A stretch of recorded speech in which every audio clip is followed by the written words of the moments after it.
Poor waitress took a bullet for Hell's Angels' daughter. Next day, 200 Hell's Angel showed up at her house. The autumn chill nipped at Maggie's fingers as she fumbled with her key in the dim pre-dawn light. Her mobile home's metal door creaked open, protesting another early morning. Inside, the familiar musty smell of aged carpeting and yesterday's pot roast greeted her. Mr. Whiskers, her orange tabby, wound between her ankles with an insistent meow. I know, she murmured, reaching down to scratch behind his ears. Breakfast comes first, just like always. The linoleum floor was cold beneath her sensible work shoes as she moved through her morning routine.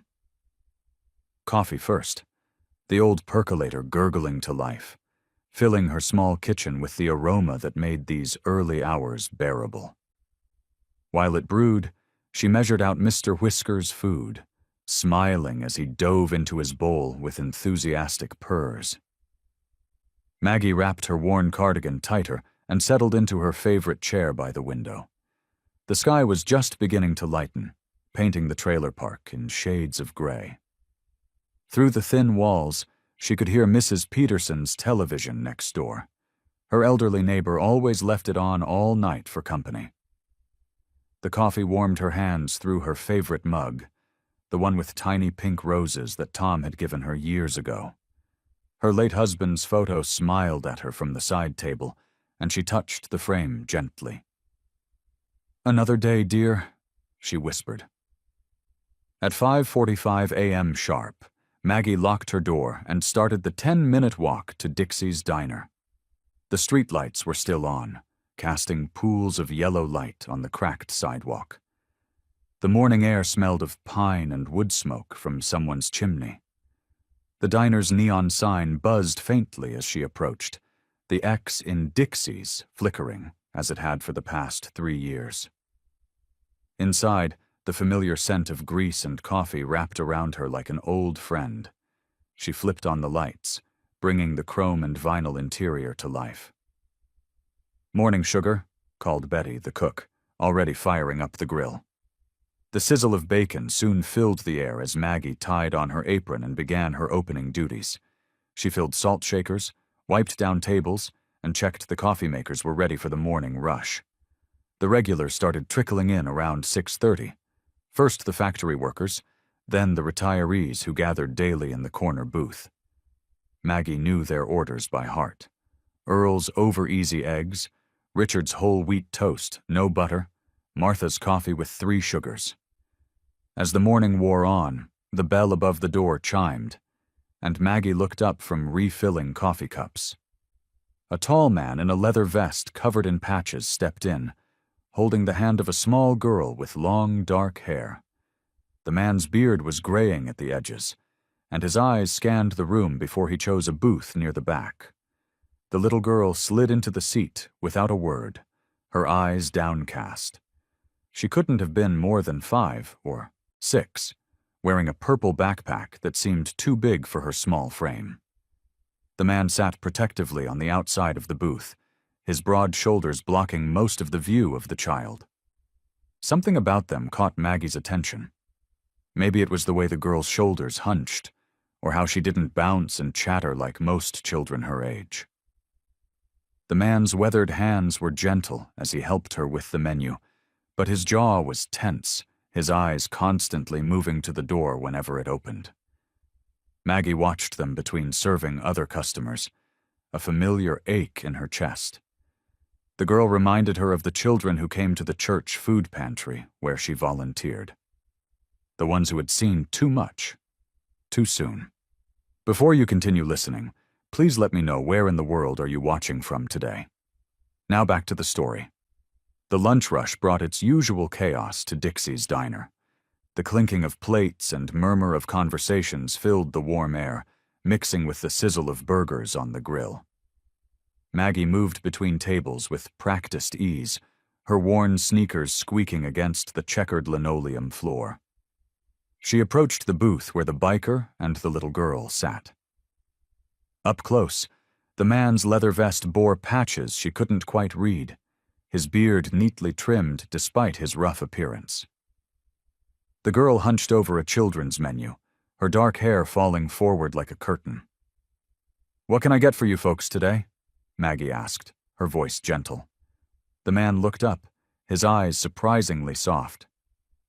"A grilled cheese for my daughter. Apple juice too, please." He glanced at the girl. "That sound good, Sage?" The child nodded without looking up, her small fingers clutching a crayon. As she reached for another color, her sleeve rode up, revealing purplish marks on her thin arm. Maggie's heart clenched. She'd seen enough bruises in her years of waitressing to know the difference between playground accidents and something worse. "And for you, sir?" she managed to ask, trying to keep her voice steady. "Just coffee and the meatloaf special, ma'am." His politeness seemed genuine, at odds with her initial assumptions about bikers. While preparing their order, Maggie kept watching them from behind the counter. The man spoke quietly to Sage, never raising his voice, never making sudden movements. He cut her grilled cheese into tiny triangles when it arrived, just as she'd seen mothers do for their children. When Maggie brought their check, she noticed Sage had transformed a paper napkin into art. Simple but touching.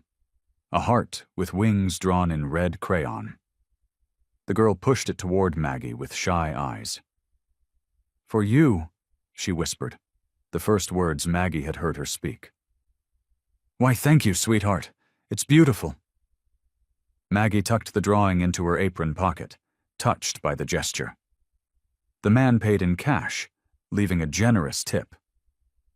As they stood to leave, Maggie noticed how protectively he held Sage's small hand. The afternoon lull settled in, and Maggie headed to the kitchen to restock supplies. The napkin drawing made her smile as she pushed through the swinging doors. On her return, the bell above the entrance jangled violently. A man burst in, face hidden behind a black ski mask. His hand gripped a pistol, pointing it wildly around the diner. "Nobody move! Empty the register!" His voice cracked with panic. Customers froze. Coffee cups clattered against saucers. A child whimpered somewhere in the sudden silence. The masked man's head snapped toward the sound. Sage sat alone in the booth, her father presumably in the restroom. The gunman's weapon swung toward her, and time seemed to stretch like molasses. Maggie saw everything with startling clarity.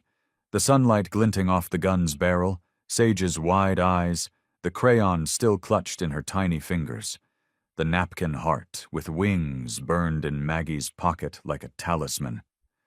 The lunch rush chatter died in an instant as the masked man brandished his weapon. Maggie's heart stopped at the sight of the gun pointing toward little Sage. The girl sat frozen, her crayon suspended over her drawing, dark eyes wide with terror. Time seemed to slow.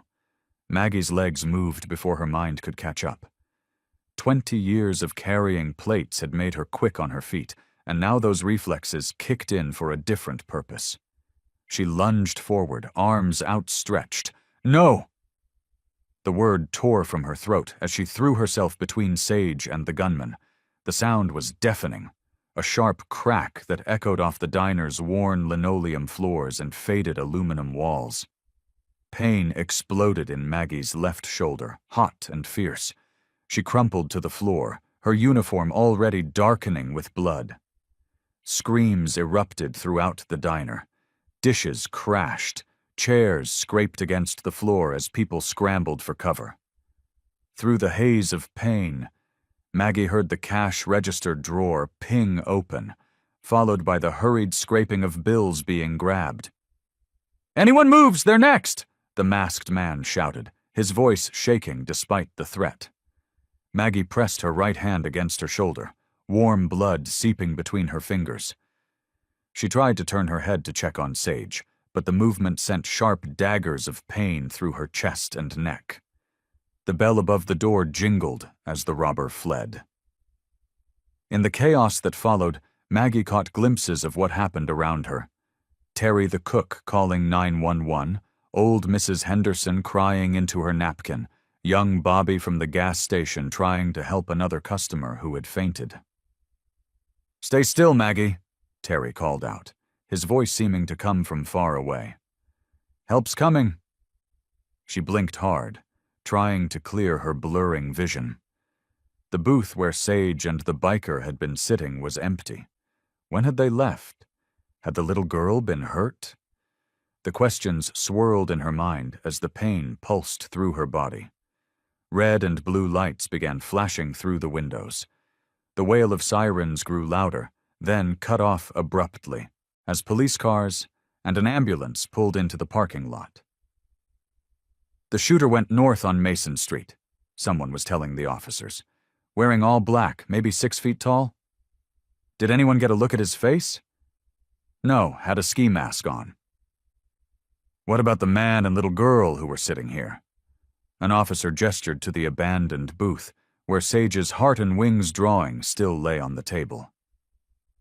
"They disappeared right after it happened," Terry said. "The big guy in the leather vest had a bunch of patches on it, grabbed the kid and was gone before anyone could blink." Paramedics knelt beside Maggie, their faces swimming in and out of focus. They spoke in calm, professional tones as they examined her wound and started an IV. "Ma'am, can you tell us your name?" "Maggie," she managed to whisper. "Maggie Dawson." "You're going to be okay, Ms. Dawson. The bullet went through your shoulder. We're going to take good care of you." They lifted her carefully onto a stretcher. The movement sent fresh waves of pain radiating through her chest and arm. The fluorescent lights of the diner ceiling blurred into streaks as they wheeled her out.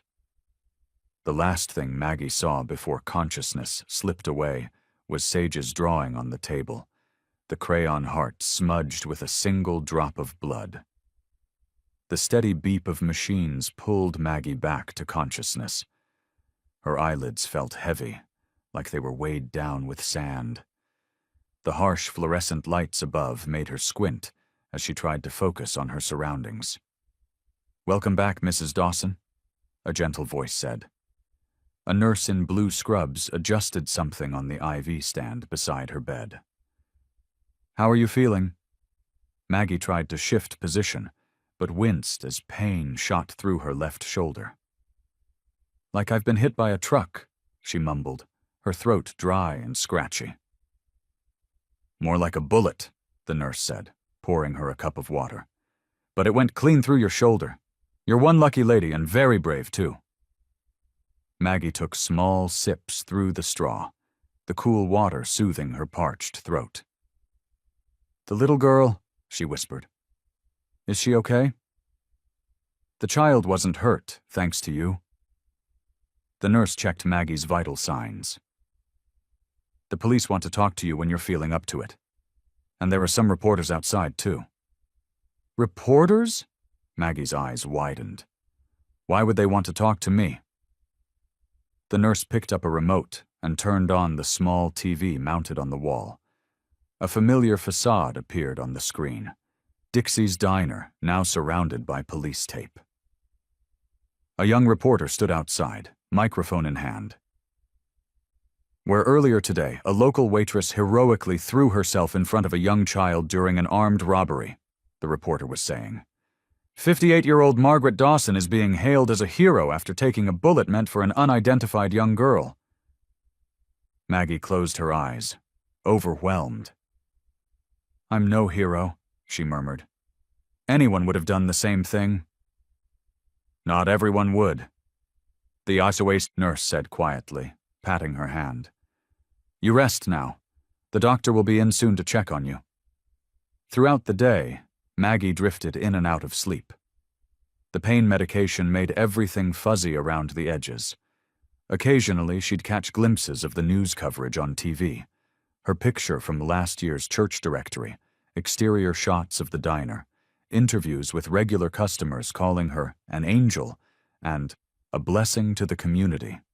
That evening, as she picked at her hospital dinner, the news caught her attention again. They were showing grainy security camera footage from the diner's parking lot.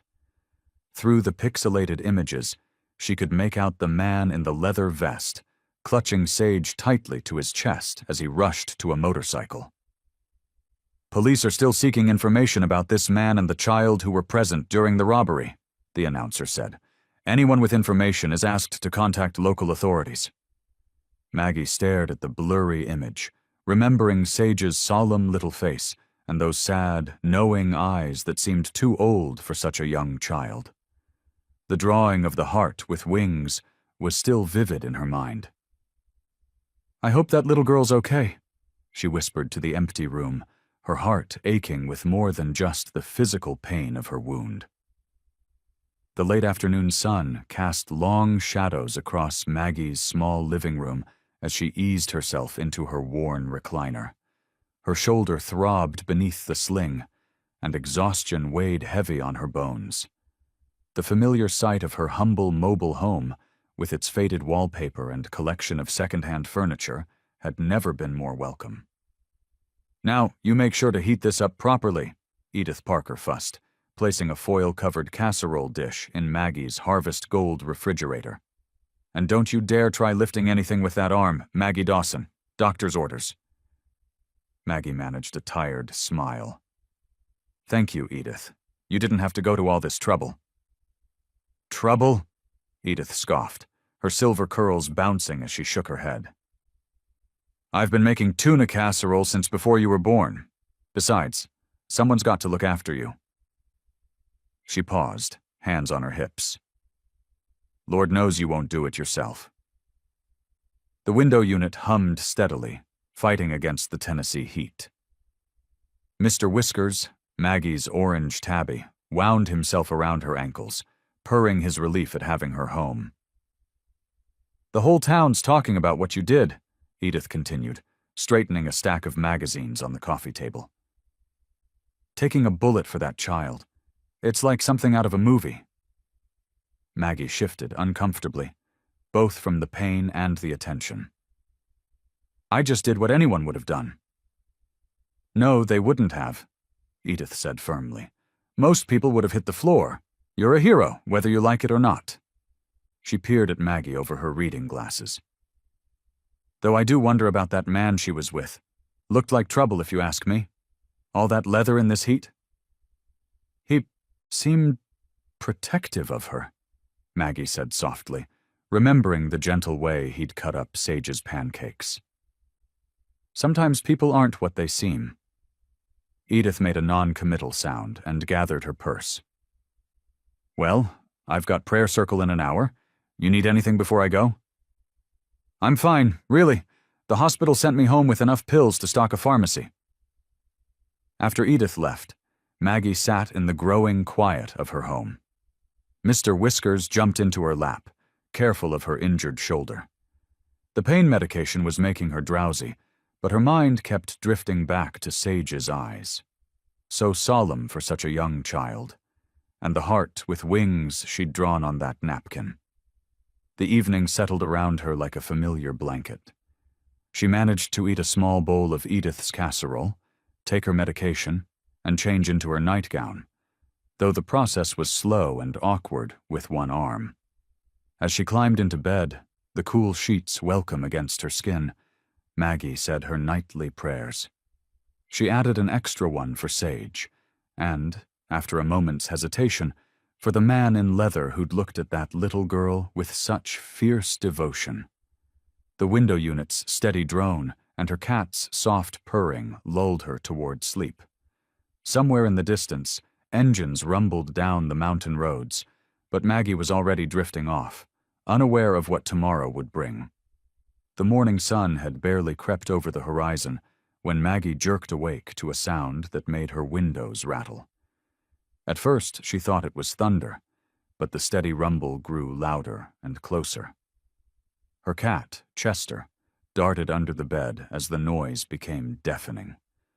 Wincing from her injured shoulder, Maggie pulled herself out of bed and shuffled to her front window. Her breath caught in her throat. Motorcycles. Dozens of them. No, hundreds. They filled her narrow street from end to end, chrome gleaming in the early morning light. Oh, good Lord, she whispered, her hands trembling as she clutched her worn cotton robe closer. Through the window, she could see her neighbor Edith's curtains twitching. Other faces peered out from behind blinds up and down the street. 2 police cruisers had pulled up at the corner, their lights flashing silently. Maggie's heart pounded against her ribs. Her shoulder throbbed as she slowly opened her front door and stepped onto her small porch.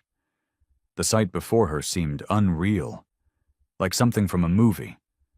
Row after row of motorcycles stretched as far as she could see. Men in leather vests stood beside their bikes, patches visible even from a distance. Hell's Angels. Their faces were weathered, serious, and all turned toward her modest mobile home. The morning air felt heavy with tension. Mrs. Peterson across the street quickly pulled her children inside. Someone's dog started barking. Maggie gripped the porch railing for support, her legs feeling weak beneath her. The sea of bikers parted, and a familiar figure walked forward. It was the man from the diner. Taller. Then she remembered. His leather vest bearing patches that marked him as someone important in their ranks. But what made Maggie's heart skip was the small figure holding his hand. The little girl, Sage, walked beside him, her dark hair in neat braids, wearing a tiny leather jacket that matched her father's. Her big eyes found Maggie's, and for the first time, Maggie saw a hint of a smile on the child's face. The man stopped at the bottom of Maggie's porch steps. He took off his helmet, revealing kind eyes that didn't match his intimidating appearance. Sage squeezed his hand, and he squeezed back gently. "You took a bullet for my daughter," he said, his voice carrying clearly in the morning quiet. "We don't forget something like that." Maggie's knees wobbled as she stared at the sea of leather-clad figures before her. The morning sun glinted off chrome handlebars and polished helmets, creating a dazzling display that made her blink rapidly. Her shoulder throbbed beneath the sling, a reminder of why they were all here. "Please," she managed, her voice barely above a whisper. "Come inside." She gestured to Diesel and Sage with her good arm, then added, "A few of your friends are welcome too." Diesel nodded to 3 other bikers who followed them into her modest home. Maggie's cat, Mr. Whiskers, darted under the couch at the sound of heavy boots on the worn linoleum floor. "I'm sorry it's not much," Maggie apologized, suddenly aware of the peeling wallpaper and the dripping faucet she'd been meaning to fix. "Ma'am," one of the bikers said, removing his bandana, "you took a bullet for one of ours. You could live in a cardboard box, and we'd still treat you like royalty." Sage clung to her father's leg, but kept stealing glances at Maggie. The child's eyes held recognition, and something more. Trust, perhaps. In the small living room, Maggie lowered herself carefully into her favorite armchair, while the others found spots on the couch and kitchen chairs they'd dragged in. Diesel remained standing, one hand resting protectively on Sage's shoulder. "Her name was Sarah," Diesel began, his voice rough with emotion. "Sage's mother. Lost her to heroin last year." He swallowed hard, and Maggie noticed how his fingers tightened slightly on Sage's shoulder. "I was trying to keep this one away from club business, you know? Just wanted to give her some normal moments. That's why we were at the diner." Maggie's heart ached as she watched Sage pull out a crumpled piece of paper, the napkin drawing from the diner, and hand it to her. The heart and wings were carefully drawn in blue crayon. "I couldn't protect her," Diesel continued, his tough exterior cracking slightly. "But you did. Without even knowing who she was, you put yourself between my baby and a bullet." "Any decent person would have done the same," Maggie said softly. One of the bikers actually laughed. "Ma'am, with all due respect, that's not true.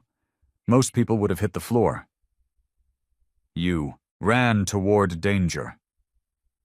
Sage suddenly moved from her father's side and approached Maggie's chair. Without a word, she climbed carefully onto the arm of the chair, mindful of Maggie's injured shoulder, and leaned against her good side. The room fell silent. Diesel cleared his throat, clearly moved by his daughter's display of trust. "We protect our own," he said firmly. "That's what the angels are about, despite what people think. And you?" He paused, looking at Maggie with intense respect. "You're one of us now." Maggie opened her mouth to protest, but Diesel raised his hand. "Not as a member, as family. Whatever you need, whenever you need it. We'll be there." Through her window, Maggie watched as one of the bikers, without asking or announcing his intentions, began carefully painting her rusty mailbox. The sight of this burly, tattooed man meticulously applying fresh white paint to her battered mailbox brought unexpected tears to her eyes. "We take care of our own," Diesel repeated softly. "You're one of us now." The morning sun cast long shadows across Main Street as Maggie walked toward Dixie's diner, her arm still in a sling. Mrs. Peterson from the church quilting circle crossed to the other side of the street when she saw Maggie coming. Two teenage boys whispered and pointed from their spot outside the hardware store.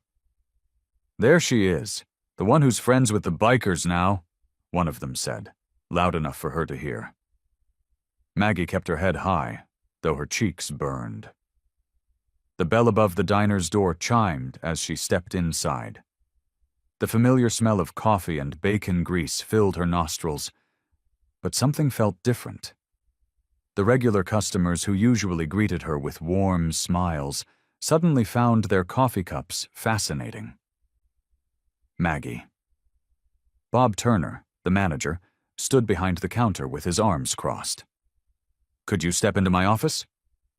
Her stomach dropped, but she followed him to the cramped back room that served as an office. The fluorescent lights buzzed overhead as Bob settled into his creaky desk chair. "Look, Maggie," he began, not quite meeting her eyes. "We appreciate everything you've done here over the years, and what you did for that little girl, that was brave." She knew what was coming next. 20 years of service, and she could hear it in his voice. But with all this attention, the bikers showing up. He shuffled some papers on his desk. "The owner thinks it's best if we part ways. Some customers are uncomfortable. You understand?" Maggie's throat tightened. "I've worked here for 2 decades, Bob. I've never missed a shift, never caused any trouble." "It's not personal, Maggie, it's business. We can't have gang members hanging around. What if there's violence? What if—" "They're not like that," she interrupted, her voice barely a whisper. "Your final check will be mailed to you." He slid an envelope across the desk. "We're paying you for the next 2 weeks, even though—" Maggie stood, up slowly, her good hand gripping the back of the chair. 20 years, Bob. I served your kids breakfast when they were in high school. I worked Christmas Eve so you could be with your family." He looked away, and Maggie walked out without another word. The diner's bell chimed one last time behind her. At home, she finally let the tears fall. Her shoulder throbbed, and now her main source of income was gone. The bills on her kitchen table seemed to mock her. Utilities, medication, rent. She'd always managed to scrape by, but now? Wiping her eyes, Maggie walked to her mailbox, more out of habit than hope. Inside was a plain white envelope, unmarked except for her name. She opened it with trembling fingers. 3 months' worth of rent receipts fell into her lap, all marked, "Paid in full." Her phone rang, making her jump. The number was unfamiliar. "Hello?" she answered, her voice still shaky from crying. "Maggie?" The deep, gravelly voice was unmistakable. "It's Diesel." The old pickup truck rumbled down a quiet industrial street on the outskirts of town. Maggie sat in the passenger seat, her hands folded nervously in her lap as Diesel drove. The morning sun glinted off chrome and steel as they pulled up to a large brick building with roll-up garage doors. "This is Iron Haven," Diesel said, his voice carrying a hint of pride. "It's not much to look at from the outside, but it's home." Maggie stepped out of the truck, taking in the sight. Despite the industrial setting, someone had planted flowers in old tire planters near the entrance. A hand-painted sign showed a motorcycle wrench crossed with an American flag. Inside, the space opened up into something unexpected. One half was indeed a working garage, with motorcycles in various states of repair. But the other half looked more like a community center. Comfortable chairs, a coffee station, and bulletin boards covered with veteran resources and job listings. "We do more than fix bikes here," Diesel explained, leading her through. "A lot of our brothers are vets. They come home, can't find work, can't handle civilian life. We give them purpose, structure, something to belong to." A group of men in leather vests were gathered around a bike, but they straightened up and nodded respectfully as Maggie passed. She noticed their military tattoos, the way they carried themselves.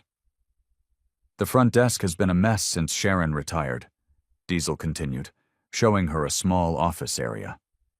"We need someone organized, someone good with people, someone who can help coordinate our veterans' events and keep the paperwork straight."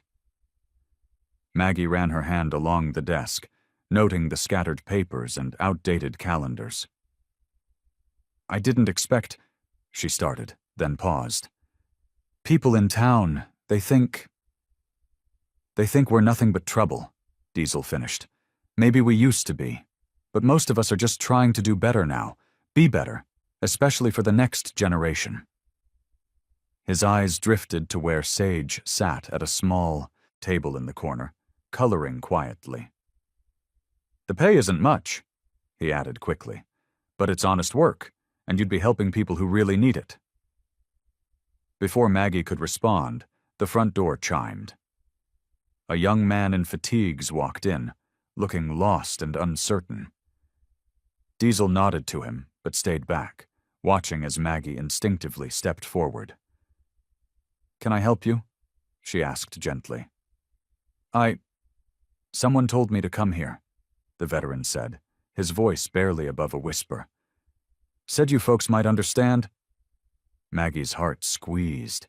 She knew that look, the same one she'd seen in her late husband's eyes after he'd returned from overseas. Without thinking, she guided him to a chair and poured him a cup of coffee.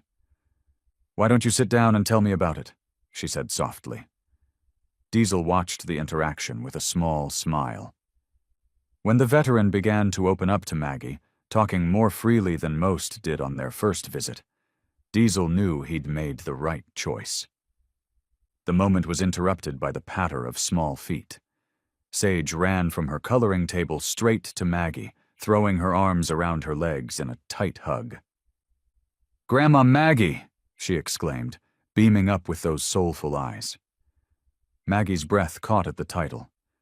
She looked at Diesel, who simply nodded, and then back at Sage's hopeful face. In that moment, her decision was made. "Yes," she said, both to the job offer and to the little girl, hugging her tight. "Yes, I'll stay." The morning sun glinted off chrome and steel as Maggie pulled into Iron Haven's parking lot. Her old Buick looked out of place among the rows of motorcycles, but she held her head high and smoothed her blouse. The garage doors were already open, revealing a spacious workshop filled with the sounds of tools and quiet conversation. "There she is," Tank's gravelly voice carried across the lot. He was a tall man with silver hair and weathered hands, sporting a leather vest covered in patches. "Welcome to your first day, Miss Maggie." She smiled, grateful for the warm greeting. "Thank you, Tank. I'm a bit nervous, to be honest."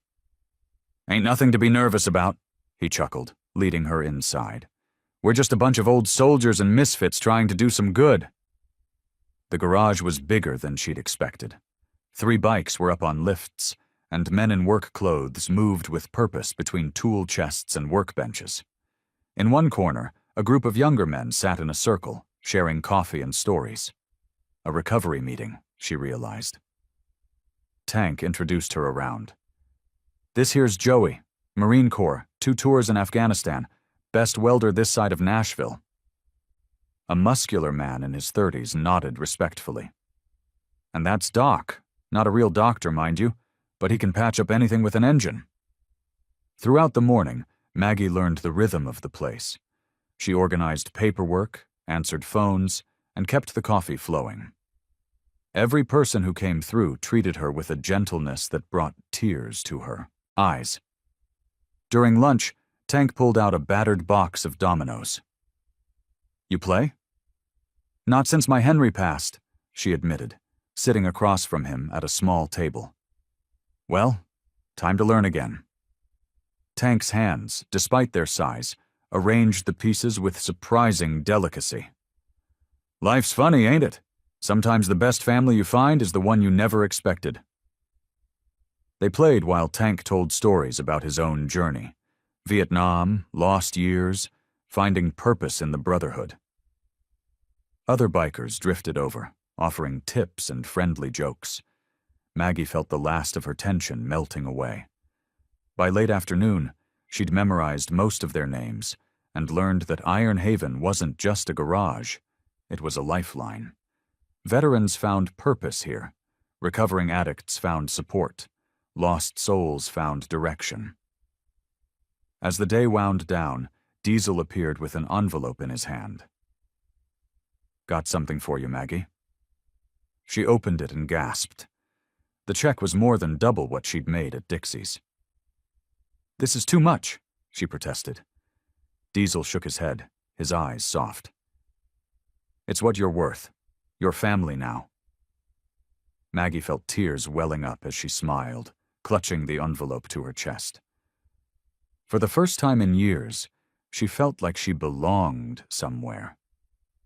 The rumble of trucks and motorcycles woke Maggie early on Saturday morning. She shuffled to her window in her faded bathrobe, coffee cup in hand, and nearly dropped it at the sight before her. At least 20 Hell's Angels were spread across her small yard, unloading tools and building materials from pickup trucks. "Morning, Miss Maggie," Tank called out, his weathered face breaking into a warm smile as he carried a bundle of shingles toward her roof. "Don't mind us, just doing a little home improvement." Before she could protest, they were everywhere. 2 burly men in leather vests carefully removed her rickety front steps, while others set up ladders against the house.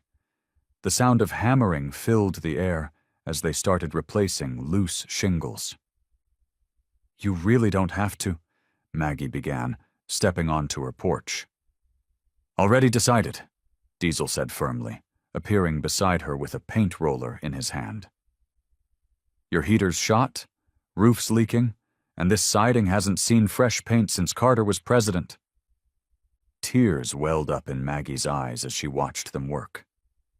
Bobby, a giant of a man with a salt and pepper beard, was carefully installing a brand-new heating unit.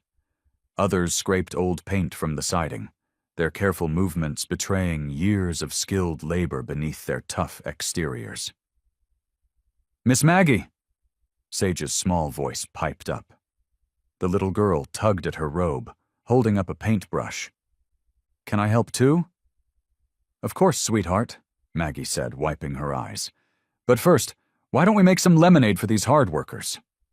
Throughout the day, Maggie watched in amazement as her worn-down mobile home transformed. Fresh white paint replaced the peeling gray. New steps welcomed visitors too. Her porch. The roof stopped leaking, and warm air flowed from the vents for the first time in months. That evening, Maggie insisted on cooking dinner for everyone. She prepared her mother's spaghetti recipe, simple but made with love. The angels crowded into her small home, some sitting on the floor, others standing, paper plates balanced on their knees. "This is better than my mama's cooking," Tank declared, twirling another forkful of pasta. "And that's saying something because my mama was Italian." Sage sat close to Maggie on the worn couch, her small body growing heavier as sleep began to claim her. The little girl's head gradually drooped until it rested in Maggie's lap. Without thinking, Maggie began gently stroking Sage's hair, just as she used to do with her own children so many years ago. Across the room, Diesel leaned against the wall. His usual stern expression softened as he watched them. His eyes met Maggie's, and in that quiet moment, something unspoken passed between them. A shared understanding of family, of belonging, of how life's greatest gifts often come wrapped in unexpected packages. The little girl sighed contentedly in her sleep, and Maggie continued to stroke her hair, surrounded by the gentle murmur of conversation and the warmth of her newly repaired home. These rough-looking men with their leather vests and tattoos had given her more than just repairs. They'd given her a new family. The morning sun filtered through the stained glass windows of First Baptist Church, casting familiar rainbow patterns across the worn wooden pews. Maggie smoothed her best floral dress, the one she'd worn every Sunday for the past 5 years, and tried to ignore the empty spaces that had suddenly appeared in the pews around her. Mrs. Henderson, who usually sat right next to her, had chosen a spot 3 rows ahead. The weekly church bulletin, normally hand-delivered to Maggie by young Timothy, the usher, had been left in a stack by the door instead. The whispers weren't quite quiet enough to miss. "Running with those motorcycle thugs. What kind of Christian woman? Setting a terrible example." Maggie kept her eyes forward, her hands clasped tightly in her lap. She'd brought her mother's Bible, its pages soft and worn from decades of faithful reading. The familiar weight of it usually brought her comfort, but today it felt heavy with judgment. Sister Martha bustled past, her normally warm smile replaced with a tight-lipped nod. Even the church ladies who'd brought her casseroles after her husband passed now turned their backs when she caught their eye. Pastor Robert stepped up to the pulpit, clearing his throat. "Today's sermon," he announced, carefully avoiding Maggie's section of the church, "is about keeping ourselves unspotted from the world." Maggie's cheeks burned. She'd taught Sunday school in this very building for 15 years. She'd organized more bake sales and prayer circles than she could count. Now, the same people who'd praised her pies and accepted her volunteer hours looked at her like she was a stranger. The final blow came during prayer requests. Mrs. Peterson stood up, her voice carrying clearly through the sanctuary. "We need to pray for those who've lost their way, who've chosen to associate with unseemly elements in our community." Several heads turned toward Maggie. Someone coughed. Another person muttered, "Amen." The weight of their stares became too much. With trembling hands, Maggie gathered her purse and Bible.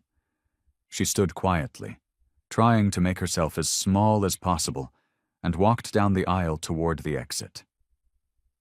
Every step echoed against the hardwood floor, each click of her sensible shoes a reminder of her shame.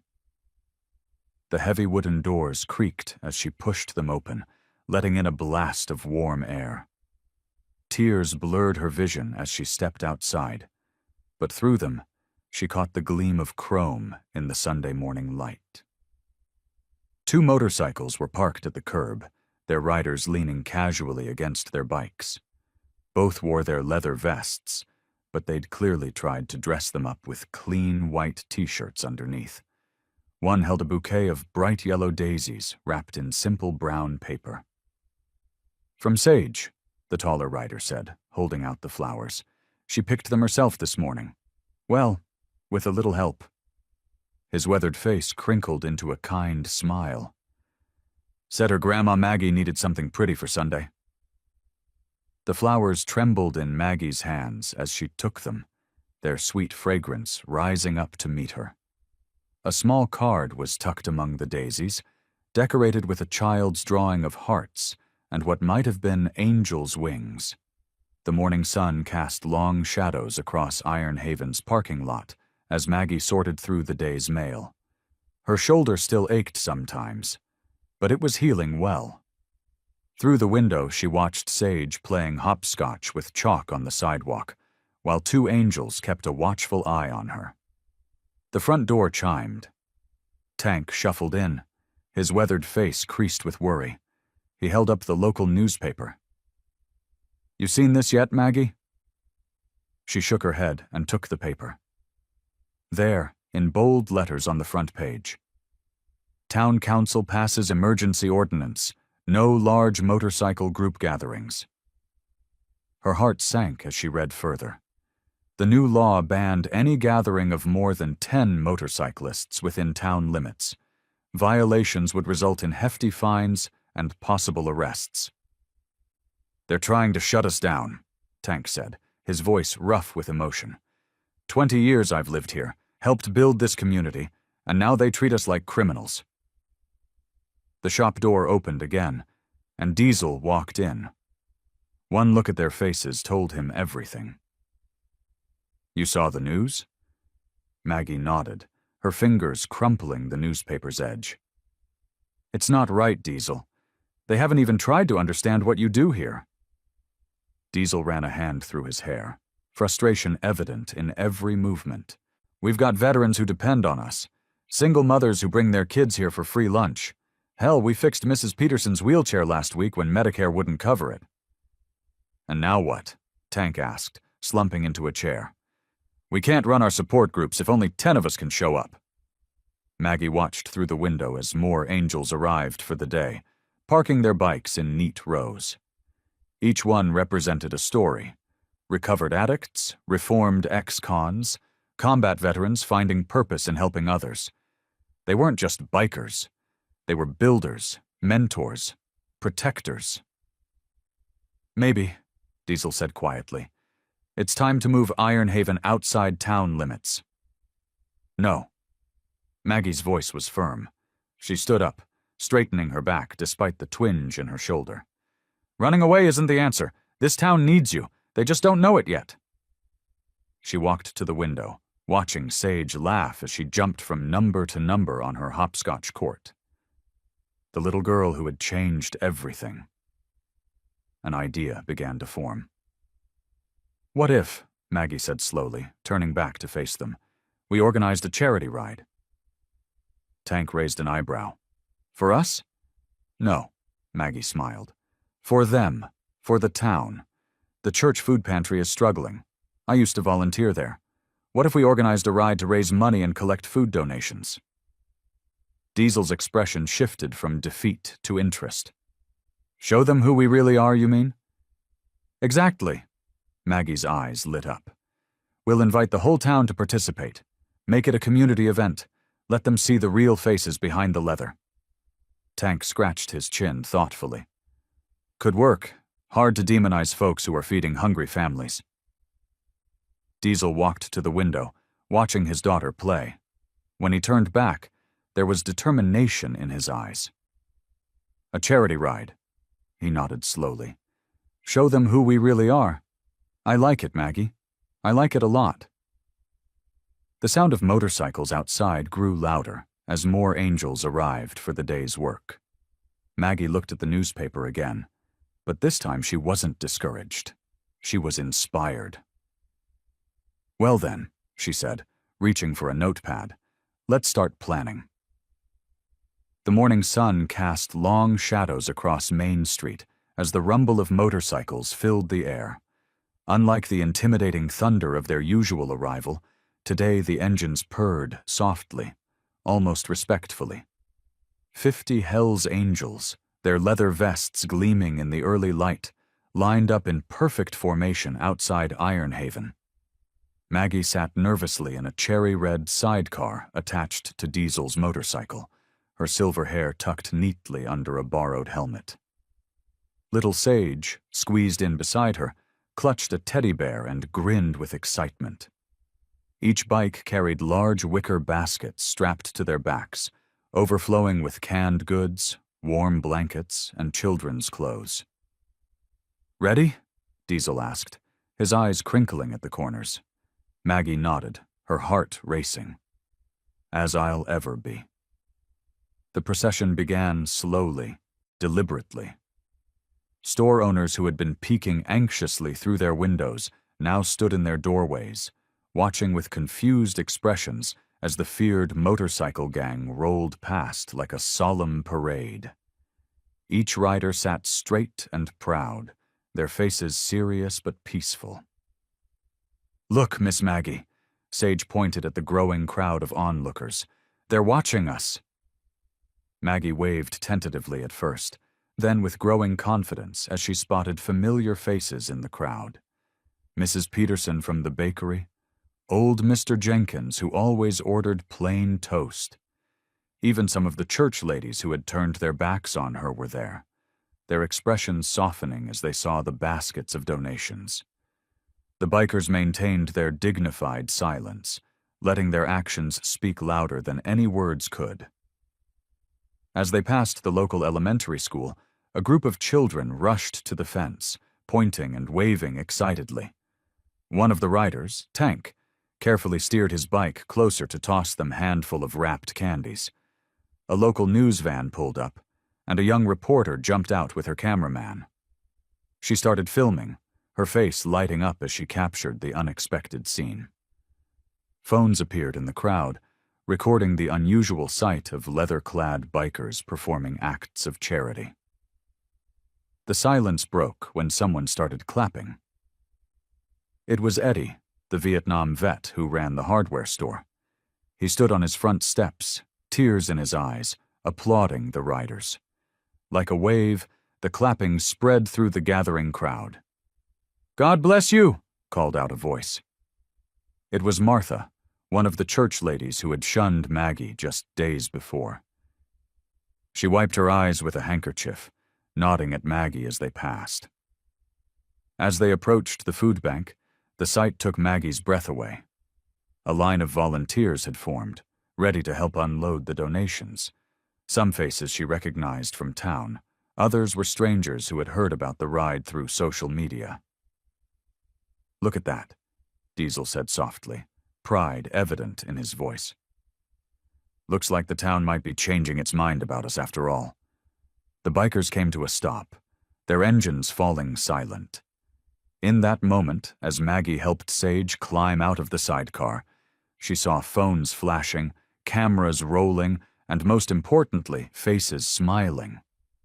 The wall between two worlds was beginning to crumble, one act of kindness at a time. The fluorescent lights hummed softly in Iron Haven's back room as Maggie arranged cans of food on metal shelving. Her shoulder still ached sometimes, but she'd gotten used to working through it. Diesel handed her another box, their fingers brushing briefly as she took it. "These shelves are getting full," Maggie said, smoothing her apron. "I never thought we'd get so many donations after the ride." "People surprise you sometimes," Diesel replied, his voice gravelly but gentle. He pulled up 2 folding chairs, setting them near the small space heater in the corner. "Take a break, Maggie. You've been at it for hours." She sat down, feeling the day's weight in her bones. The clock on the wall showed 11:30 p.m., but neither seemed ready to leave. Sage was sleeping peacefully on the worn leather couch in the office, covered with Maggie's hand-knitted blanket. "Tell me about her," Maggie said softly. "About Sage's mother." Diesel's shoulders tensed, then relaxed. He ran a hand through his graying hair. "Sarah was beautiful, wild, but the drugs—" He paused, looking down at his weathered hands. "I couldn't save her. Found her one morning, needle still in her arm. Sage was crying in her crib, hadn't been changed or fed for hours." Maggie reached out, placing her hand on his arm. The leather of his jacket was cool under her palm. "I failed her," he continued, his voice thick. "Should have seen it coming. Should have done more." "You didn't fail anyone," Maggie said firmly. "You're here now, giving Sage everything she needs." Diesel looked at her, his eyes reflecting the harsh overhead lights. "What about you? Your husband?" Maggie's hand dropped to her lap, fingers twisting her wedding ring. "Tom. Pancreatic cancer. It was quick. Too quick. We had plans, you know. Garden we were going to plant. Trips we wanted to take." She smiled sadly. He loved to cook. Used to say life was too short for bad meals. "How long's it been?" 5 years next month." Maggie wiped a tear with the back of her hand. "Some days it feels like yesterday. Other days, like another lifetime." They sat in comfortable silence, the heater's soft whirring filling the space between them. From the office, they could hear Sage's gentle breathing. "She draws you, you know," Diesel said suddenly.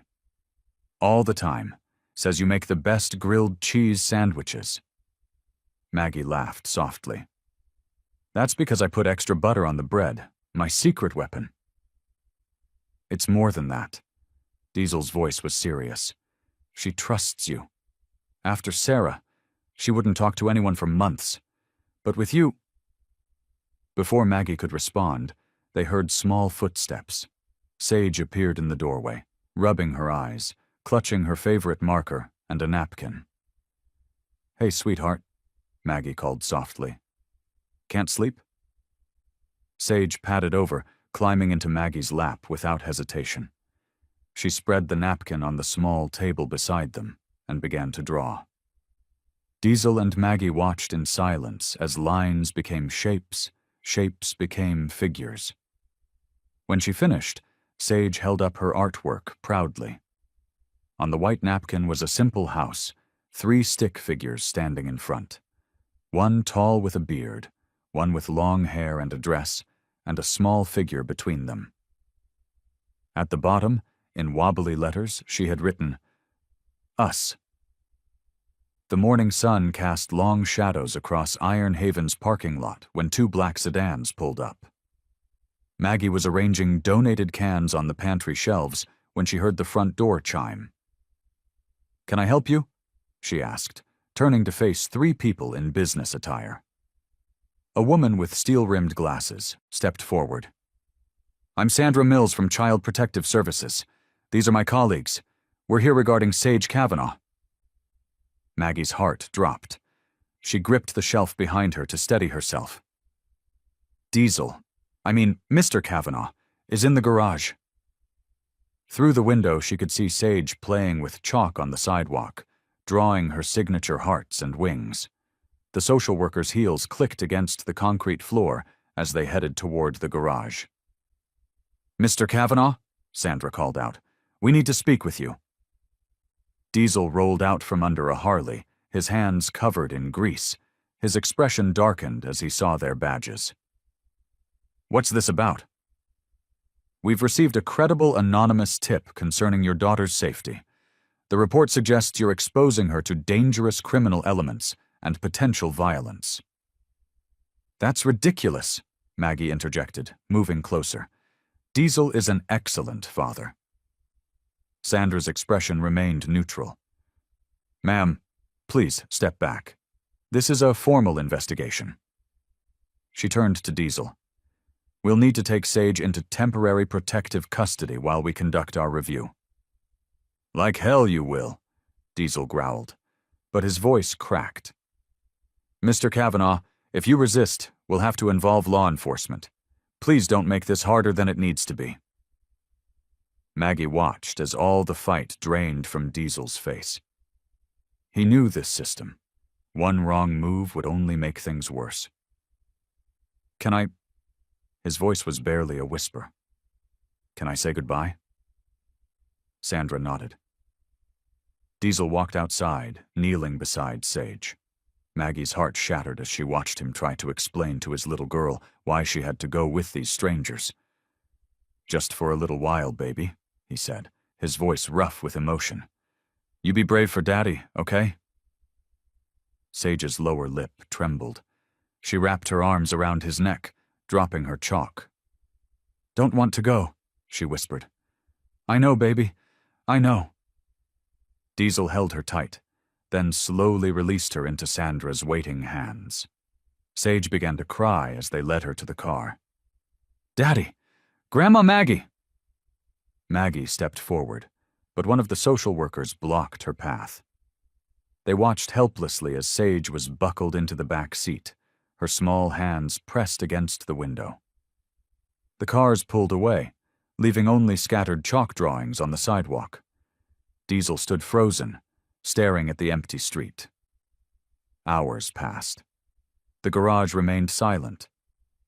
Other club members tried to approach Diesel, but he disappeared into his office, the door locked. That evening, Maggie knocked softly. "Diesel, please let me in." After a long pause, the door clicked open. The office was dark except for a small desk lamp. Diesel sat slumped in his chair, looking older than she'd ever seen him. "You should go," he said, his voice hollow. "We'll fight this," Maggie insisted. "We'll show them I ruin everything I touch," he muttered, turning away from her. "Just leave me alone." Maggie stood there for a moment, her hand on the doorframe, watching the strong man she'd come to care for crumble under the weight of his loss. Then, with tears streaming down her face, she walked away, leaving him alone in the darkness. The silence in Maggie's mobile home felt heavy, like a thick blanket that threatened to smother her. She sat in her favorite armchair, the one where Sage would usually curl up beside her during their afternoon reading sessions. Now it felt too big, too empty. The rumble of motorcycles that had become a comforting background noise over the past weeks was gone. The street outside was eerily quiet, save for the occasional passing car and the whisper of autumn leaves skittering across her newly painted porch. Maggie picked up her phone for what felt like the 100th time that morning. Her shoulder ached as she dialed the number for Child Protective Services again, pressing each number with trembling fingers. "Tennessee Child Protective Services. How may I direct your call?"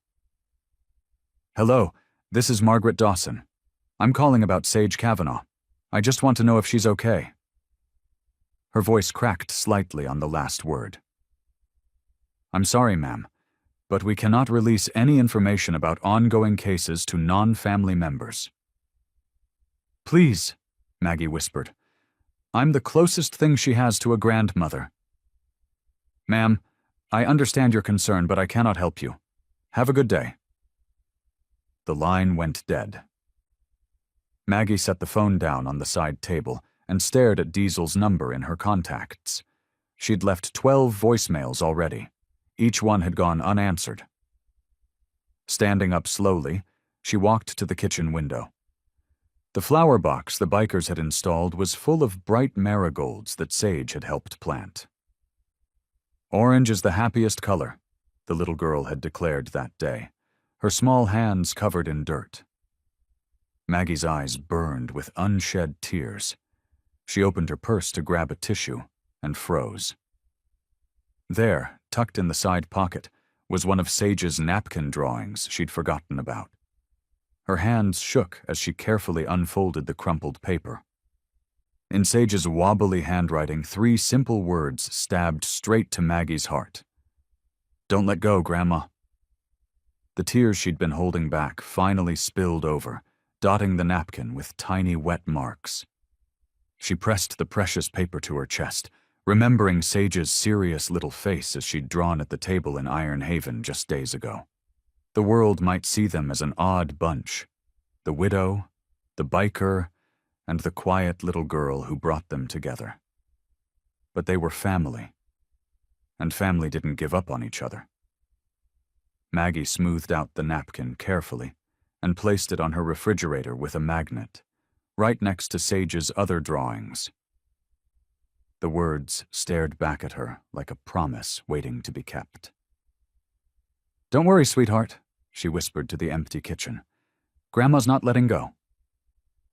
Maggie sat at her kitchen table, staring at her cold coffee when her phone rang. It was Betty, her old co-worker from the diner. "Maggie, you need to hear this," Betty whispered, her voice shaking. "I just overheard Mr. Peterson in his office. He's the one who called CPS about Diesel and Sage." Maggie's hand tightened around her mug. "What?" "He's running for city council next month. I heard him on the phone bragging about how getting rid of the biker menace would win him the law and order vote." Betty's voice cracked. "He said he'd make sure that little girl never came back." The coffee mug slipped from Maggie's trembling fingers, shattering on the linoleum floor. She barely noticed the hot liquid soaking her slippers. "That man," Maggie's voice was barely a whisper. "He's using an innocent child as a political tool?" "There's more," Betty continued. "Remember Tank, that older biker who always ordered the chicken fried steak? Peterson's been telling people the Angels are drug dealers. But Tank told me once how Diesel helped him get clean, got him his job back at the steel mill." Maggie grabbed her purse and car keys. "Betty, I need you to tell me everyone you know who's been helped by Diesel or the Angels." "Well, there's old Mr. Jenkins. They fixed his roof for free last winter. And Sarah at the grocery store, they helped pay for her son's rehab." As Betty listed names, Maggie scribbled them down. Her hand was shaking, but her resolve was firm. "Keep talking, Betty. I'm going to need every single name." For the next 3 hours, Maggie drove around town in her old Buick, knocking on doors.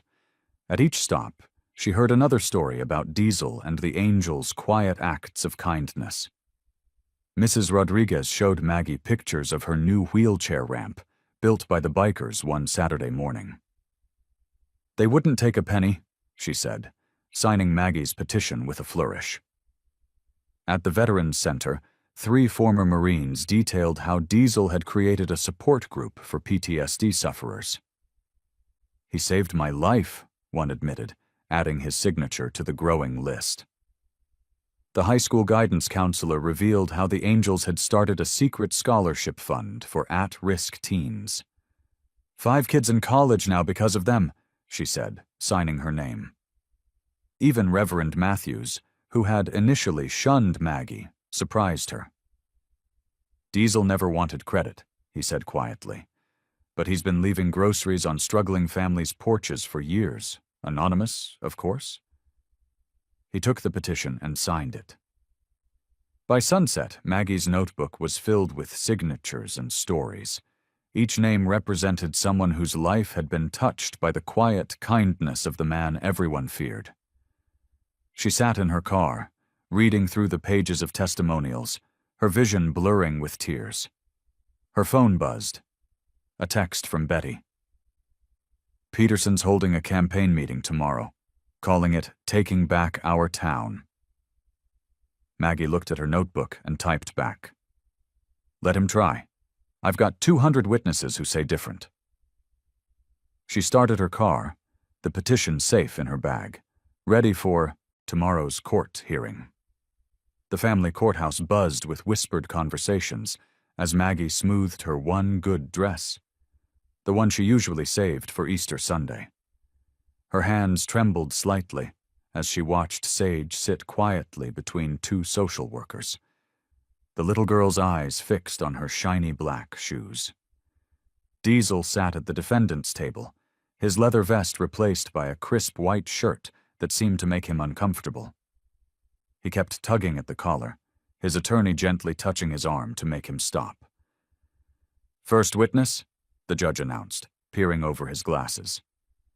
Maggie stood, her heart pounding. She walked to the witness stand, placed her hand on the Bible, and swore to tell the truth. The courthouse seemed too big, too formal, but she found her voice. "I've seen how Diesel is with Sage," Maggie testified, her voice growing stronger. "That child has never known such love and protection. He reads to her every night, checks her homework, makes sure she eats her vegetables." She smiled softly. He even learned to braid her hair. Next came Samuel Cooper, a Vietnam veteran with a silver star pin on his jacket. He walked with a cane but held his head high. "That man," Samuel pointed to Diesel, "helped me when no one else would. Found me living in my car, got me into VA housing, gave me work at his garage. Any man who shows that kind of kindness to strangers, that's the kind of man who deserves to raise his daughter." Pastor Ron Whitmore surprised everyone by appearing next. Several church ladies in the gallery whispered behind their hands as he took the stand. "Our Lord Jesus," the pastor began, "walked among those society rejected. I've watched Diesel Kavanaugh transform our community through acts of charity and kindness. His daughter Sage attends our Sunday school. She's well cared for, well loved, and growing in grace." Miss Thompson, Sage's kindergarten teacher, spoke last. She brought Sage's artwork, her perfect attendance record, and notes from parent-teacher conferences. "Sage is one of my brightest students," she said firmly. "Mr. Kavanaugh never misses a school event. He's the first to volunteer for field trips, to donate supplies for other children in need. That little girl is thriving under his care." The judge listened carefully, making notes. When the testimony finished, he removed his glasses and looked directly at Diesel. "Mr. Kavanaugh," he said, "this court has heard compelling evidence of your character and commitment to your daughter's well-being. While your association with the Hells Angels raises some eyebrows, your actions speak louder than any prejudice against your lifestyle." The courtroom held its breath. "It is the finding of this court that Sage's best interests are served by remaining in your custody. Case dismissed." The gavel's crack echoed through the room. Sage's face lit up like Christmas morning. She wiggled free from the social workers and ran across the courtroom, her Mary Janes clicking on the floor. Diesel dropped to one knee, catching her as she launched herself into his arms. "Daddy," she whispered, burying her face in his neck. Maggie stood off to the side, dabbing at her eyes with a tissue as she watched father and daughter hold each other tight. Her tears fell freely now, but these were different from the ones she'd shed in worry and fear. These were tears of joy, of relief, of love restored. Maggie sat at her kitchen table with Diesel, surrounded by scattered blueprints and renovation plans. The morning sun streamed through her window, catching the silver in her hair as she pointed to different sections of the old warehouse they'd bought on Main Street. "If we put the veterans' counseling rooms here," she traced her finger along the paper, "and the children's play area over there, we could fit the senior social space right in the middle." Diesel nodded, his usual stern expression softened by purpose. "The boys can handle most of the construction work. Tank used to be a contractor before joining the Marines." "And I've got church ladies actually asking to volunteer now," Maggie said with a gentle laugh. "Amazing what a difference a few months can make." Outside, motorcycles rumbled up her driveway. Through the window they watched as angels began unloading tools and construction materials from their bikes and pickup trucks. Some carried lumber, others wielded toolboxes. Tank directed traffic like a seasoned foreman. Sage burst through the front door, her backpack bouncing. "Daddy, Miss Maggie, Mr. Tank says they're starting on the walls today." Maggie pulled the little girl into a warm hug. "That's right, sweetheart. And guess what? We're going to have a special room just for kids to do their homework and play games." The transformation of the warehouse took 6 weeks. Every day, bikers worked alongside local volunteers. The Angels taught construction skills to struggling veterans, while Maggie coordinated donations and support services. The whole town watched as the way station took shape. On opening day, chairs lined the freshly paved parking lot. The mayor, who had once supported the biker ban, stood awkwardly at the podium. Behind him, the renovated building gleamed with fresh paint. A hand-carved wooden sign read, "The Way Station, where all roads lead home." The crowd was a striking mix. Leather-clad bikers sat next to elderly church ladies. Veterans in pressed uniforms mingled with young mothers holding children. Maggie sat in the front row, Sage on her lap, Diesel standing protective and proud behind them. The mayor cleared his throat. "Today marks a new chapter for our town," he began, tugging at his collar. "But first I owe someone an apology." He turned to face Maggie directly. "Mrs. Dawson, I judged too quickly and too harshly. I was wrong about you. Wrong about the angels. Wrong about what makes a community strong." Maggie rose slowly, smoothing her simple floral dress. With quiet dignity, she walked to the podium. The mayor extended his hand, and she took it with a warm smile that made him blink back tears. "There's nothing to forgive," she said softly. "We all learn and grow together." The mayor stepped aside, leaving Maggie at the podium. She gazed out at the faces before her, faces that had once shown fear or judgment, now filled with respect and affection. Diesel caught her eye and gave a slight nod, his way of saying she belonged here, that this was right. Sage slipped her small hand into Maggie's as they prepared to cut the ribbon. Behind them, 200 motorcycles gleamed in the Tennessee sun, their chrome and leather a testament to how far they'd all come together. The afternoon sun cast long shadows across the newly painted building.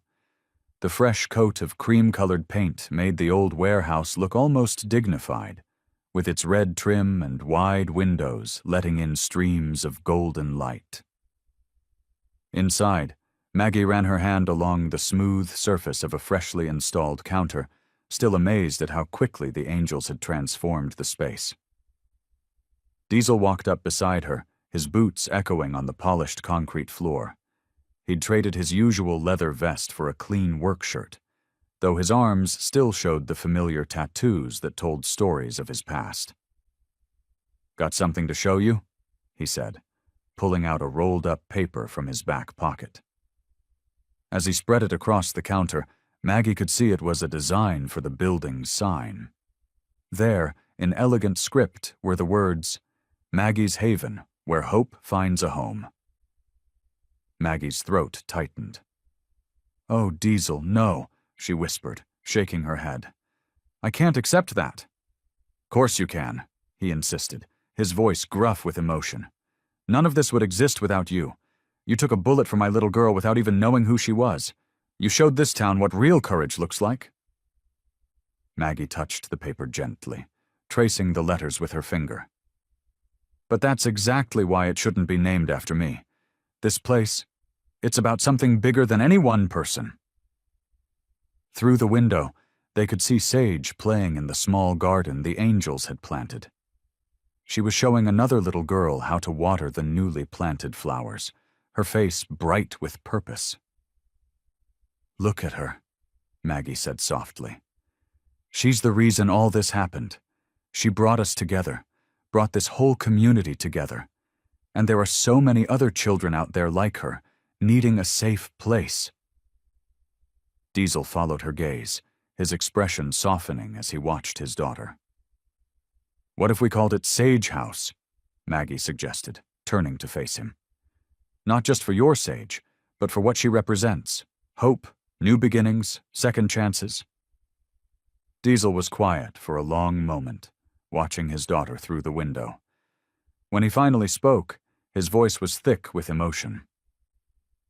"Sage House," he repeated slowly.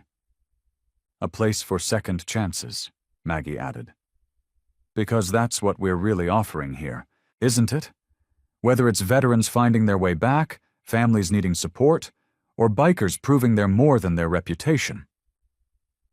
Diesel nodded, pulling out a pen. He flipped the paper over and began sketching.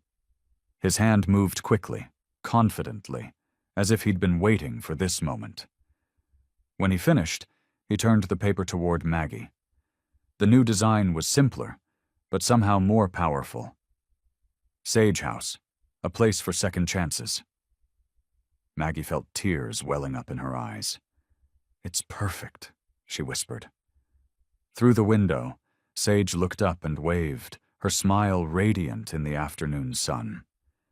Behind her, several angels were setting up the frame, where the sign would soon hang, their leather vests catching the light as they worked.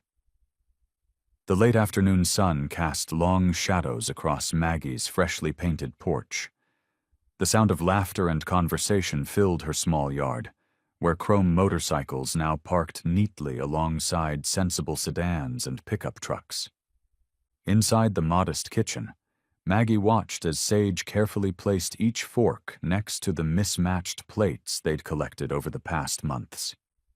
The little girl's tongue poked out in concentration as she made sure each setting was perfect. "Like this, Grandma Maggie?" Sage held up a napkin she'd folded into a triangle. "That's beautiful, sweetheart." Maggie's heart warmed at the title that had become so natural. "Why don't you put the flowers in the middle of the table?" Through the window, she could see Diesel at the grill, his leather vest replaced by a "Kiss the Cook" apron Tank had given him as a joke. He was turning burgers while talking with two other angels about the community center's upcoming programs. The screen door creaked open as Mrs. Jenkins from the church walked in, carrying a covered dish. "I brought my famous potato salad," she announced, no longer hesitant to enter a home frequented by bikers. "Right next to the coleslaw, Martha," Maggie directed with a smile. The kitchen counter was already crowded with casseroles and desserts. Tank's wife, Susan, arrived next, her gray hair freshly styled, followed by 3 more angels and their families. The house filled with the comfortable buzz of conversation and the clinking of ice in glasses of sweet tea. "Need any help, honey?" Edith appeared at Maggie's elbow, looking around the crowded kitchen with approval. It was hard to believe this was the same woman who'd once peered suspiciously through her curtains at the bikers. "Could you help Sage with the drinks?" Maggie asked, pulling another batch of rolls from the oven. Outside, more neighbors were arriving. The Henderson family from down the street, old Mr. Peterson, who taught veterans woodworking classes at Sage House, and even young Tommy, who'd gotten his first job at the center's coffee shop. Diesel came in from the grill, balancing a platter of burgers. "Food's ready," he called out, and people began filling plates, bikers and church ladies and veterans all mingling, together, as if it had always been this way. Sage tugged at Maggie's sleeve. "Can I sit between you and Daddy?" "Of course, sweet pea." Maggie helped her into her chair, catching Diesel's warm glance across the table.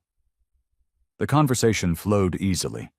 Stories about Sage House's latest success stories, plans for the upcoming holiday fundraiser, and reminiscing about how much had changed since that day at the diner. Nobody mentioned the word gang anymore when talking about the angels. As the sun began to set, casting an orange glow through the windows, Edith pulled Maggie aside.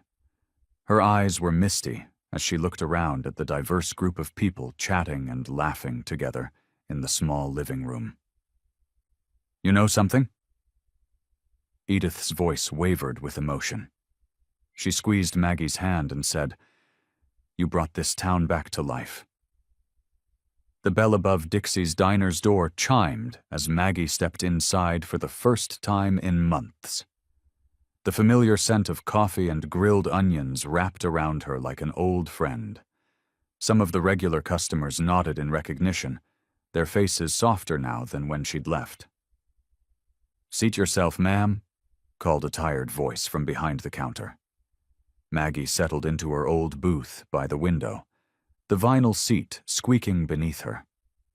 The morning sun streamed through the dusty blinds, casting long shadows across the worn tabletop. Her fingers traced the familiar coffee stains and tiny scratches she used to wipe clean every evening. A young waitress approached, notepad in hand. She couldn't have been more than 25, with auburn hair pulled back in a messy bun and dark circles under her eyes that makeup couldn't quite hide. "Coffee?" "Yes, please." Maggie smiled warmly. As the waitress poured, Maggie noticed her hands trembling slightly. A yellowing bruise peeked out from beneath her sleeve when she reached across the table. "Would you like to see a menu?" The girl's voice was soft, almost apologetic. "Just coffee for now, honey. I'm Sarah." Maggie watched as the younger woman's eyes darted nervously around the diner. "Are you new here?" "Started last week. I'm Jenny."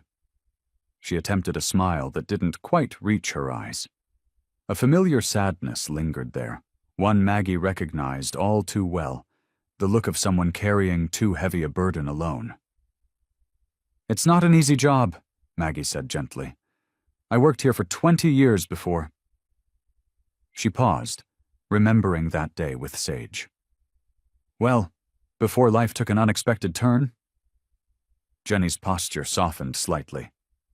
20 years? I don't know if I'll make it 20 days. She tried to laugh, but it came out hollow. "The first few weeks are the hardest," Maggie assured her. "But you know what helped me? Having someone to talk to." She studied Jenny's face carefully, noting how the young woman avoided direct eye contact. A customer called from across the diner, and Jenny straightened up quickly, wincing slightly as she moved.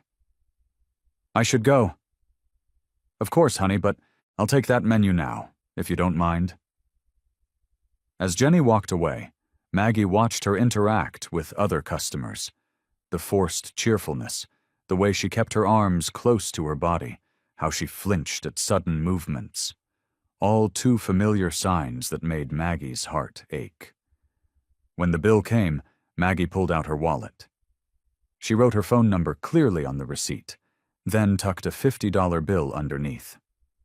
As Jenny returned to collect the payment, Maggie gently caught her wrist. "Jenny," she said softly, "everyone needs a friend sometimes, someone who understands." She tapped the receipt with her number. "Call me if you ever need one." The autumn breeze carried the scent of fallen leaves through Hollow Creek as Maggie arranged the donated clothes at Sage House. Sunlight streamed through the freshly cleaned windows, casting warm patterns across the polished hardwood floors. The place hummed with activity.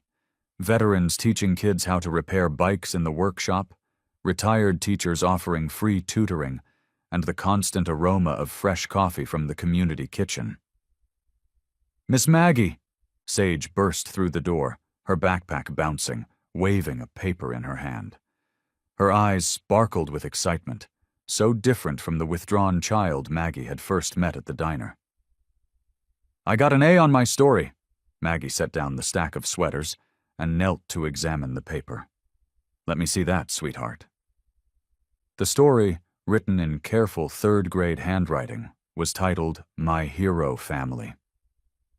Maggie's eyes misted as she read about a brave waitress, a loving daddy, and lots of uncles on motorcycles. "Dad said we can put it on the bulletin board," Sage beamed, pointing to the community wall where success stories and announcements were posted. "Of course we can." Maggie grabbed a thumbtack and helped Sage place her story right in the center. The wall had grown fuller over the months, photos of veterans finding jobs, thank you notes from families who'd received help, and newspaper clippings about the positive changes in Hollow Creek. Tank, one of the older angels, wheeled in a newly repaired bicycle. "This one's ready for Jimmy," he announced, referring to a local boy whose family had fallen on hard times. The chrome sparkled like new, and the basket was decorated with racing stripes. "It's beautiful, Tank," Maggie said, watching him prop it carefully against the wall. She remembered how just months ago, some townsfolk would cross the street to avoid the bikers.